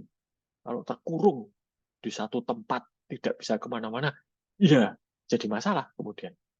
Ya, dan saya kira kita bisa melihat sendiri apa yang terjadi selama masa pandemi yang lalu. Nah, di masa lalu itu untuk sistem informasi itu pendekatannya selalu pendekatan teknis. Oh, ada masalah ini. Oke, buatkan program komputernya. Oh, ada masalah ini, buatkan software. Ya, tapi ternyata pendekatan ini tidak sepenuhnya berhasil. Karena apa? Nah, ini tadi ada faktor-faktor ini yang non teknis. Ini faktor teknologi gitu ya. Ini faktor-faktor non teknologi. Ya, maka pendekatan teknis ya tidak selalu berhasil. Ya. Oke. Nah, kemudian ada pendekatan perilaku. Nah, ini tadi ya. Jadi kita melihat kepada bagaimana perilaku manusianya ketika mereka berinteraksi dengan teknologi. Nah, pendekatan yang digunakan buku ini itu adalah yang disebut sebagai socio-technical system. Jadi bahwa yang namanya sistem informasi itu ada unsur teknisnya, ada komputernya, ada perangkat teknologinya. Namun juga ada unsur sosialnya, baik dampak sosial maupun bagaimana lingkungan sosial itu nanti bisa membentuk maupun dibentuk oleh teknologi. Jadi ini antara lingkungan sosial dengan teknologi ini saling mempengaruhi sebetulnya. Ya, ini pendekatannya seperti itu. Jadi nanti akan ada konteks, ada lingkungan, ada macam-macam. Jadi pendekatannya tidak bisa teknologi, tapi juga harus mempertimbangkan sosialnya, lingkungan sosial maksud saya. Jadi misalnya, ini saya alami ketika akan mengubah. Jadi saya dan beberapa teman itu pernah diminta untuk membantu, gitu ya, suatu perusahaan ketika mereka akan melakukan modernisasi, diotomatiskan. Gitu ya. Di masa lalu, otomatisasi itu biasanya diterjemahkan menjadi pengurangan tenaga kerja. Gitu kan? Nah, dan berujung kepada tenaga kerja yang ada diberhentikan. Dan itu pasti menimbulkan huru-hara. Maka ya kemudian perlu pendekatan tersendiri. Kalau saya pribadi, saya selalu berpendapat bahwa segala sesuatu pekerjaan yang bisa digantikan oleh mesin itu adalah pekerjaan yang tidak manusiawi. Contoh, mungkin Bapak Ibu sekalian pernah melihat di supermarket yang penuh, gitu ya, yang ramai gitu. Coba Bapak Ibu lihat kasirnya. Kasir itu adalah pekerjaan yang menurut saya tidak manusiawi. Kenapa? Dia harus berdiri berapa jam selama shift, ramai gitu ya. Dan pekerjaannya kan rutin ya, repetitif. Ambil barang, di-scan, masukkan ke dalam keranjang atau dimasukkan dalam kardus, tapi dalam tas. Nanti begitu terus. Nanti kalau misalnya keliru harus bagaimana? Nah, belum lagi nanti dimarahi oleh pelanggan. Harus ngitung pembayaran, gitu kan? Nanti harus ngecek uang pembayarannya itu benar atau enggak, jumlahnya sudah betul atau belum, ada uang palsunya atau tidak. Coba dibayangkan seperti itu, berjam-jam berdiri. Tidak manusiawi menurut saya. Nah, kalau itu digantikan mesin nggak apa-apa. Dan itu sudah digantikan mesin. Nah, nanti coba saya tunjukkan satu kemajuan di situ. Lalu bagaimana dengan manusia yang digantikan oleh mesin ini tadi, oleh kasir-kasir? Yaitu adalah kesempatan bagi para kasir tersebut untuk meningkatkan kapabilitas, meningkatkan kompetensinya, sehingga tidak jadi kasir. Masuk dari pertama kali bekerja sampai nanti pensiun, jadi kasir terus. Kan bukan seperti itu. Kalau ada nanti siswa-siswi Bapak Ibu yang terima jadi kasir dari pertama kali bekerja sampai pensiun, mesti ya rasanya juga tidak rela. Sudah dididik baik-baik kok hanya jadi kasir. Nah, maka itulah pendekatan sosio-teknikal itu seperti itu kalau menurut saya. Jadi pekerjaan yang memang tidak manusiawi, ya biar dikerjakan mesin. Manusia mengerjakan pekerjaan lain yang lebih mulia.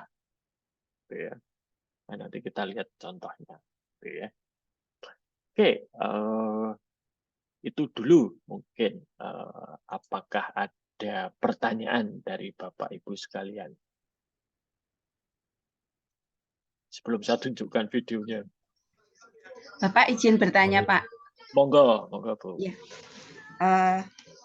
Beberapa saat ini kan ini pemerintah intinya lewat apa istilahnya peraturan Menteri Perdagangan kalau nggak salah itu nomor 3 itu tentang perimbangan antara perdagangan luring dan daring. Itu ya, misalnya mewujudkan keadilan, ya, keadilan bagi perdagangan luring dan daring. Nah, di satu sisi itu perdagangan daring kan intinya kan mengikuti perkembangan zaman, misalnya seperti Bapak katakan tadi kan teknologi informasi berperan di dalamnya. Nah, ini mohon pencerahannya antara dua hal ini itu bagaimana, Pak?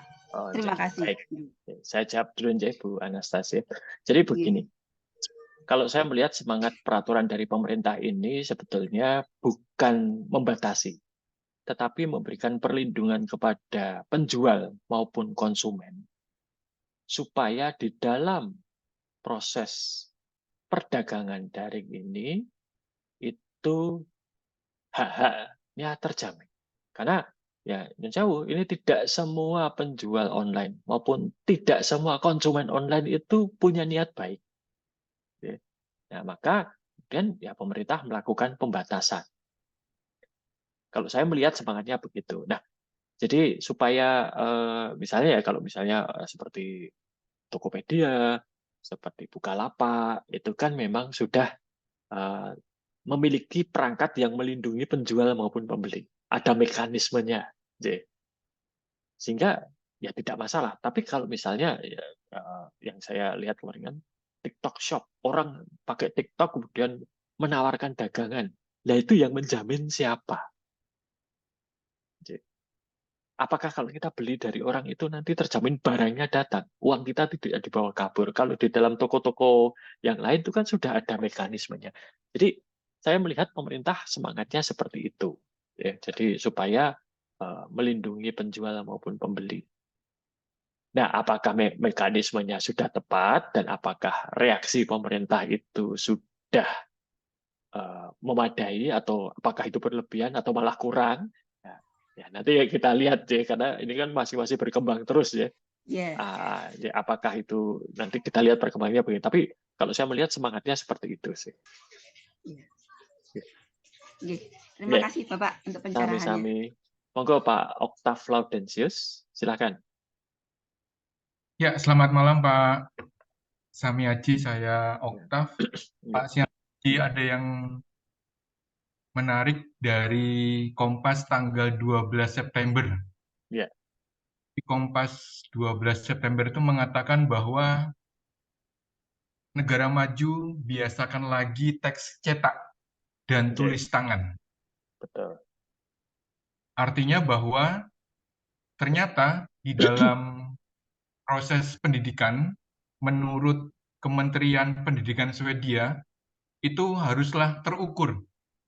Dan mereka sudah menciptakan peraturan pemerintah atau bahkan undang-undang yang mengatakan bahwa anak di bawah 6 tahun dalam proses pendidikannya itu tidak diperkenankan atau mungkin tidak diharapkan menyentuh gawai. Maka dalam proses pembelajaran mereka di tahun ini itu gawai itu tidak lagi. Maka mereka kembali kepada tulisan tangan dan buku cetak.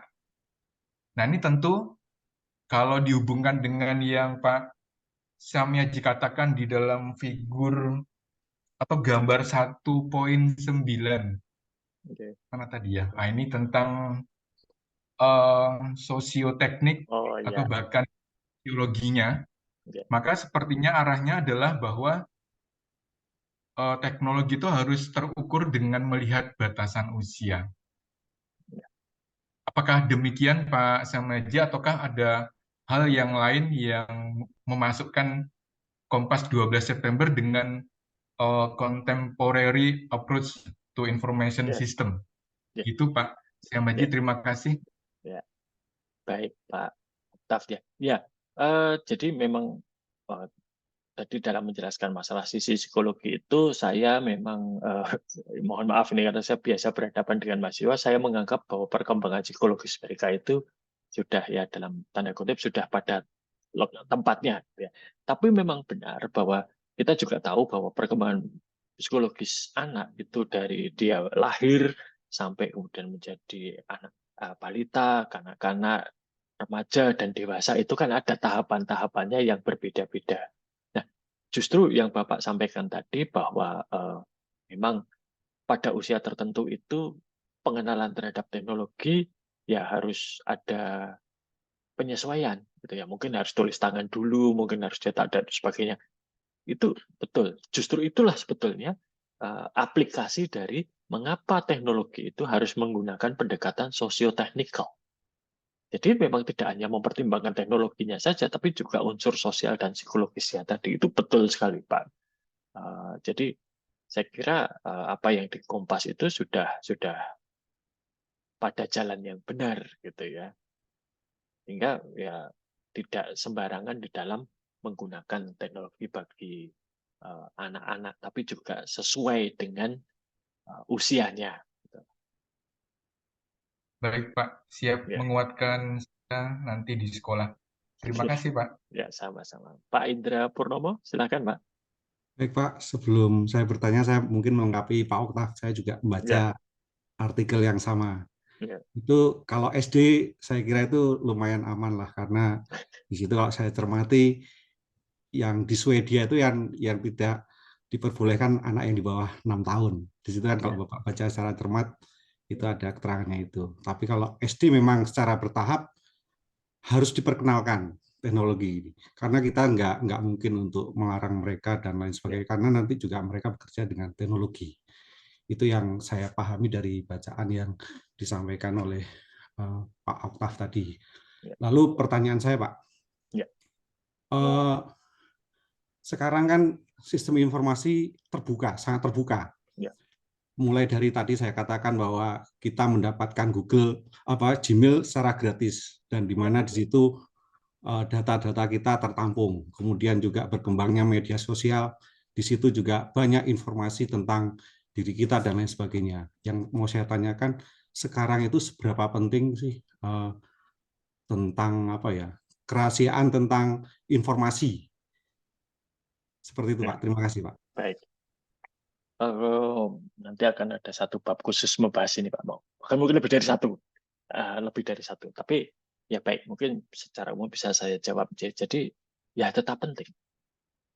Artinya bahwa ada bagian dari kehidupan kita itu yang memang sebaiknya tidak menjadi konsumsi publik. Ya.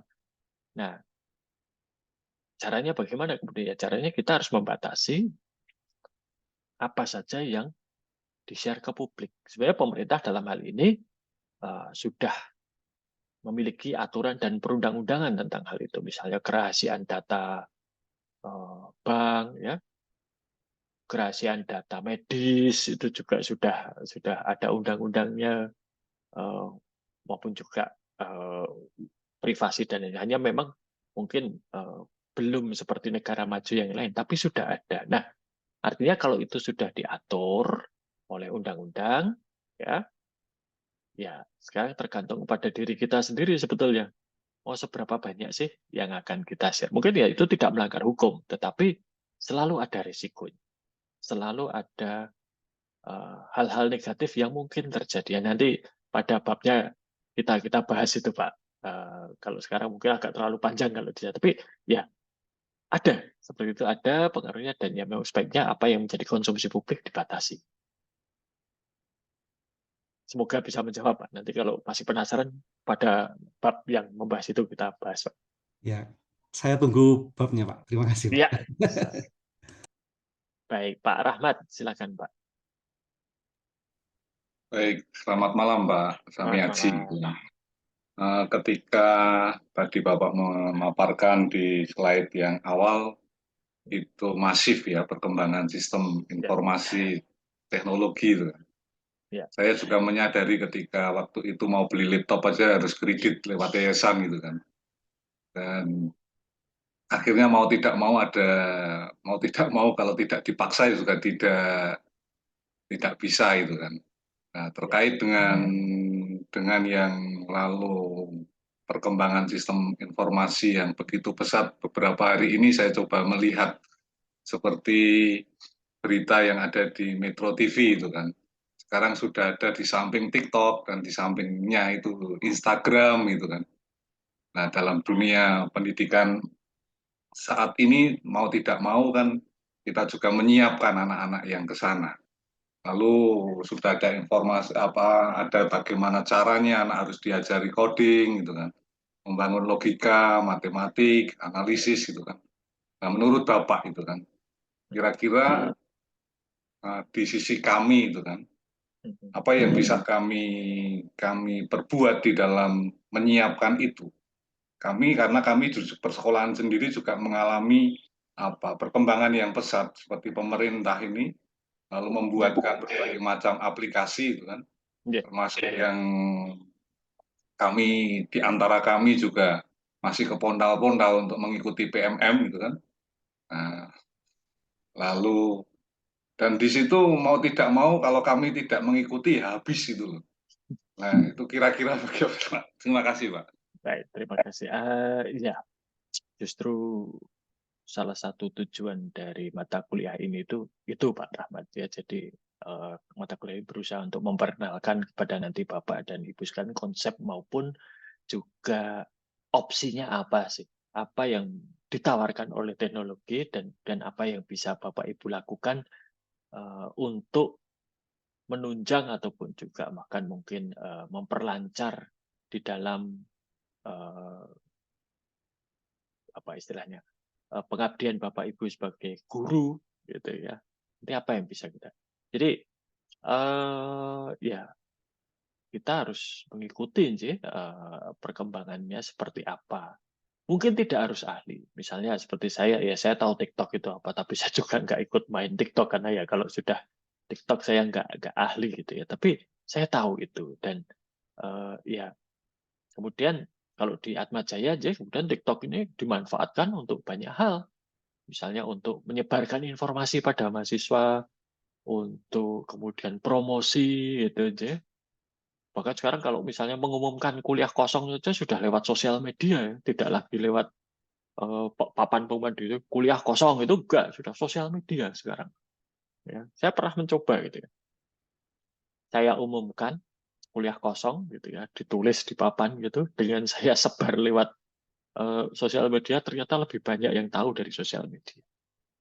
Ya, jadi ya teknologi itu adalah semacam pisau ya, bisa dipakai untuk hal positif maupun negatif. Tapi ya pertama-tama ya kita harus tahu pisau itu gunanya untuk apa. Tidak harus kita menggunakan sendiri.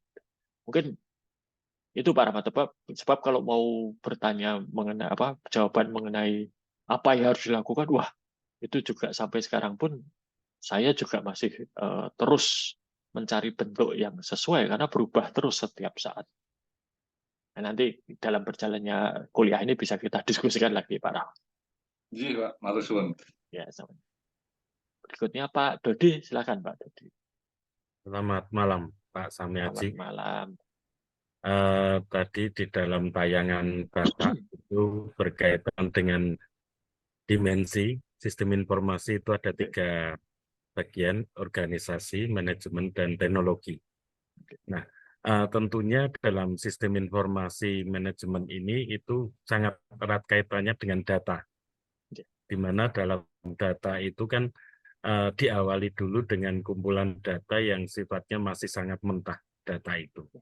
Nah, dalam kejadian yang sehari-hari di lingkungan kita itu sebelum diolah dan dibentuk dalam bentuk yang bisa dipahami oleh lingkungan kita atau masyarakat dan bisa dimengerti oleh kita dalam masyarakat, maka bagaimana atau sebenarnya perspektifnya dari sistem informasi manajemen ini terhadap organisasi, manajemen, dan teknologi itu, Pak. Terima kasih. Oke, baik. Wah, ini pertanyaan yang cukup kelihatannya sederhana, tapi jawabannya lumayan ruwet, Pak. Matur nuwun pertanyaannya, Pak. Jadi, ya,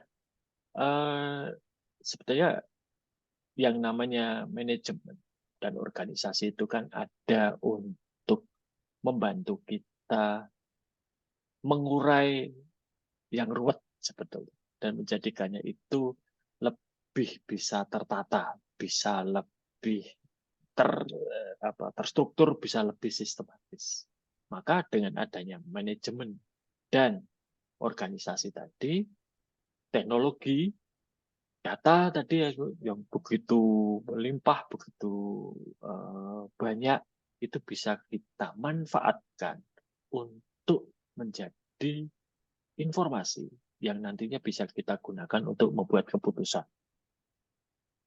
Sebagai contohnya, Bapak, sesuatu yang sederhana saja. Kita mengendarai kendaraan bermotor. Mungkin bagi sebagian besar kita mengendarai kendaraan bermotor itu sesuatu yang sambil merem saja bisa, itulah istilahnya aja. Tapi sebenarnya kalau itu kemudian kita terjemahkan itu ke dalam teknologi, itu sebetulnya sesuatu yang sangat rumit dan sangat kacau gitu ya, sehingga komputer pun mengalami kesulitan untuk bisa melakukan itu. Nah, jadi gunanya organisasi dan manajemen itu adalah supaya menata, supaya berbagai hal yang kelihatannya tidak teratur dan kacau tadi itu bisa kita kendalikan dan bisa kita manfaatkan untuk kepentingan kita bersama. Jadi perspektifnya seperti itu. Kalau semoga ini bisa menjawab ya, Pak Dodi. Saya nggak tahu apakah bisa. Ya. Mungkin yang terakhir deh, Pak Anto Sigit, monggo Pak Anto Sigit. Sama-sama Pak Dodi. Monggo Pak Anto Sigit. Baik, terima kasih Pak Samiaji. Selamat malam. Selamat malam, Pak. Menarik ketika kita berbicara tentang sistem informasi. Karena ternyata ketika kita bicara sistem informasi, tadi sudah disampaikan ada kaitan tentang dampak sosial, dampak psikologi, dan lain-lain.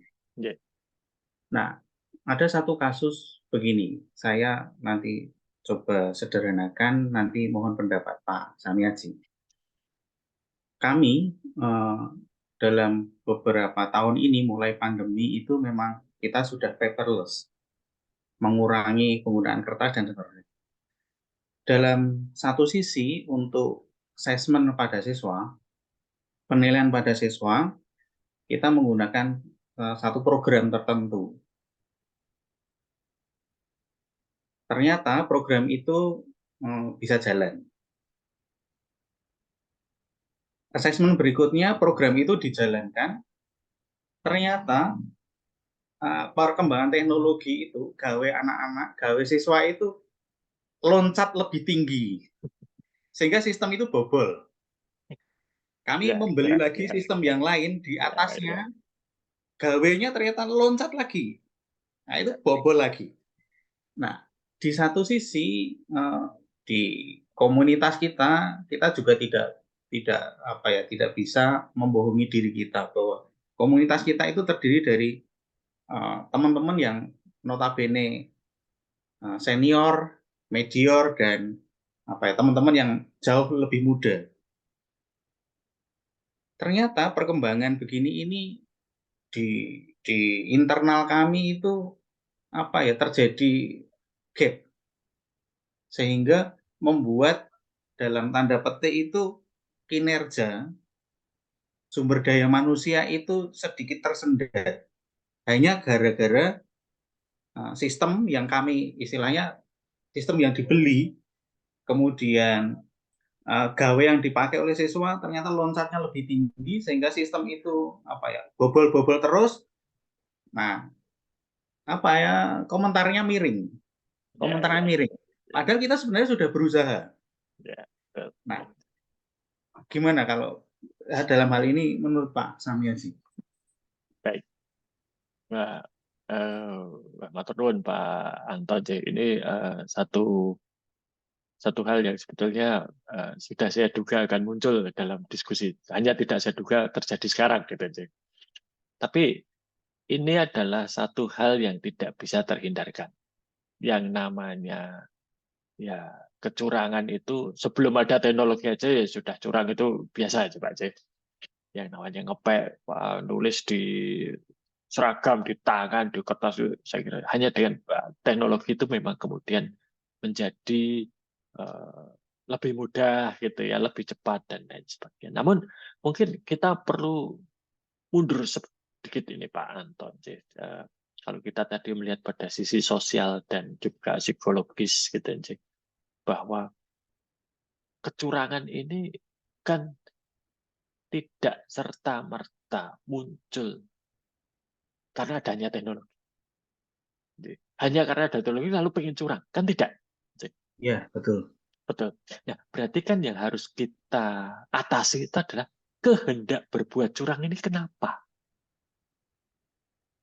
Nah, jadi mungkin Bapak Ibu sekalian masih ingat dulu kasus ujian nasional, ketika ujian nasional itu menjadi penentu kelulusan. Apa yang terjadi? Wah, banyak sekali kasus kecurangan. Sekolah-sekolah melakukan manipulasi, mengintimidasi pengawas, dan lain sebagainya. Kenapa begitu? Karena ujian nasional yang hanya dilakukan satu kali pada saat itu juga menjadi penentu kelulusan. Kalau SD mungkin sudah belajar 6 tahun, hilang hanya dalam satu hari, satu minggu.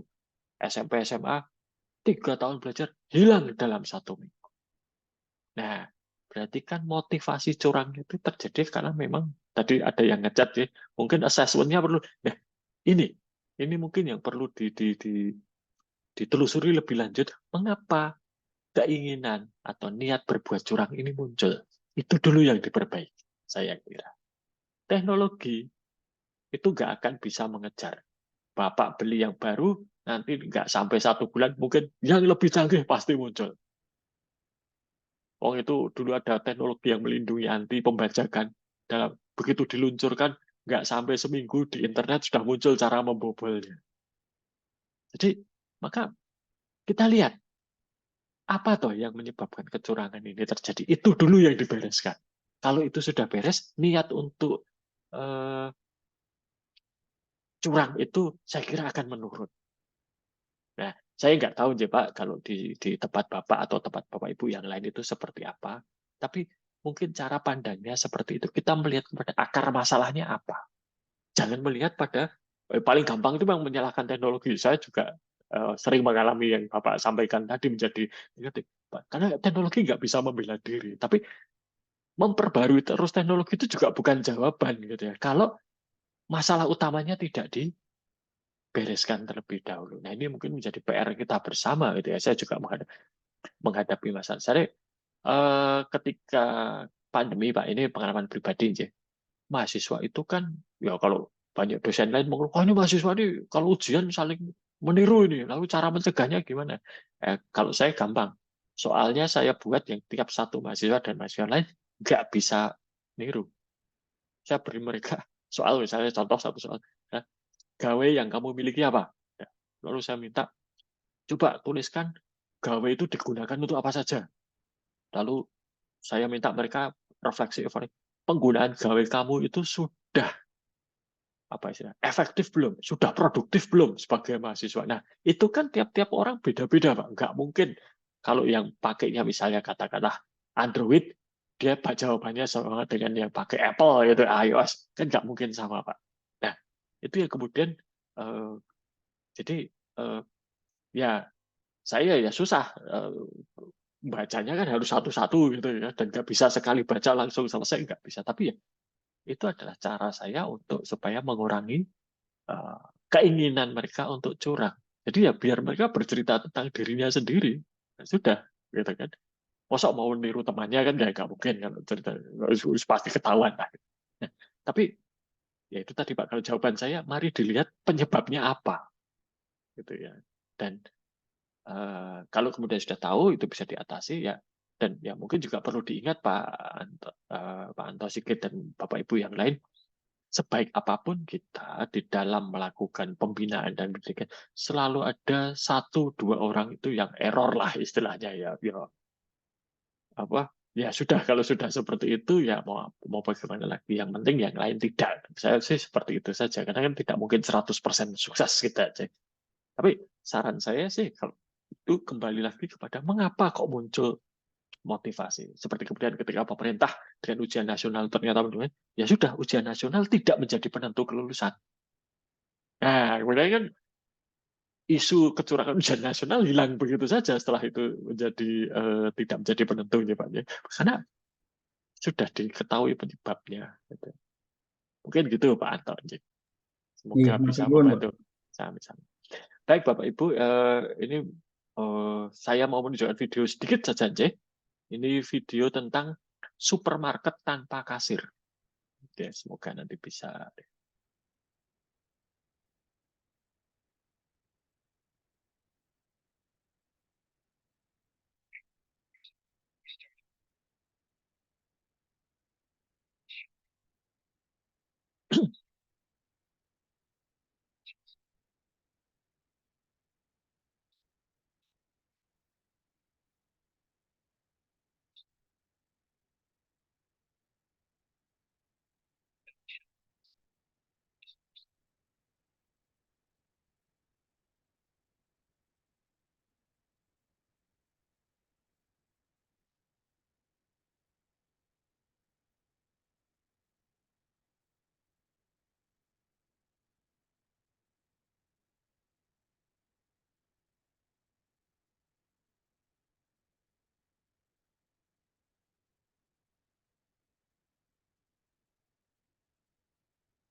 Baik, kalau tadi bisa melihat itu adalah supermarket tanpa kasir dari Amazon. Jadi dengan bantuan kamera dan sensor, mereka bisa langsung melihat kalau ada satu barang dimasukkan ke tas, dan nanti langsung dihitung, langsung kena casnya. Tentunya tidak bisa diterapkan begitu saja di Indonesia, tetapi ini sudah ada beneran. Terakhir saya mendengar di Amerika Serikat sudah ada 7 outletnya yang seperti ini. Jadi tadi yang saya katakan, kasir supermarket itu bukan pekerjaannya manusiawi, ya ini sudah terjadi. Ya. Nah, kasirnya kemana? Ya kasirnya memang dari awal nggak ada kasirnya kalau ini, ya. Jadi tidak ada yang dikorbankan. Tetapi artinya orang-orang lain itu kemudian dituntut untuk meningkatkan kompetensi diri sehingga supaya bisa nanti mendapatkan pekerjaan lain yang lebih baik. Baik, ini kita sudah lewat 10 menit dari waktu yang dialokasikan, Bapak Ibu. Jadi mungkin kalau ada pertanyaan disimpan dulu untuk nanti pada pertemuan berikutnya. Ya, nanti rekamannya akan saya unggah dan nanti akan saya kabarkan kepada Bapak dan Ibu di mana bisa diakses kalau misalnya nanti menghendaki untuk menonton lagi. Ya, terima kasih Bapak Ibu sekalian sudah hadir di perkuliahan kita malam ini. Mohon maaf jika ada kesalahan ataupun hal-hal yang kurang berkenan. Kita jumpa kembali minggu depan. Selamat malam dan berkah dalam. Selamat malam, berkah dalam Pak. Selamat malam, terima kasih. Dalam Pak. Berkah dalam. Berkah dalam.